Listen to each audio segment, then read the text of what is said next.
नमस्कार मंडळी. चला तर आज आपण पाहतोय कांदा भजी किंवा गोल भजी. तर आता ही गोल भजी बनवत असताना आतपर्यंत तळली जात नाहीत, ह्या समस्या तुमच्यासोबतही होत असतील तर रेसिपी पूर्ण पहा. याचं लॉंग व्हिडिओसुद्धा चॅनलवरती अपलोड आहे, तिथे जाऊन तुम्ही सविस्तर रेसिपी पाहू शकता. तर आपण मिक्सरच्या भांड्यामध्ये हिरवी मिरची, लसूण, जिरे आणि मीठ एकत्रित बारीक करून घेतलं होतं.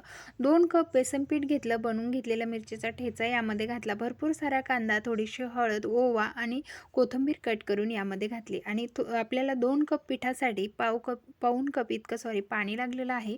तर आता इथे पाण्याचं प्रमाण तुम्ही कांदा किती घालता यावरती कमी अधिक लागू शकतं. त्यानंतर शेवटून आपण यामध्ये थोडासा खायचा सोडा घातलेला आहे आणि मिक्स करून गरम तेलामध्ये हे भजे छान असे दोन्ही बाजूने गोल्डन कलरवरती तळून घ्यायचे आहे. कलर भज्याचा जास्त डार्क करायचा नाही.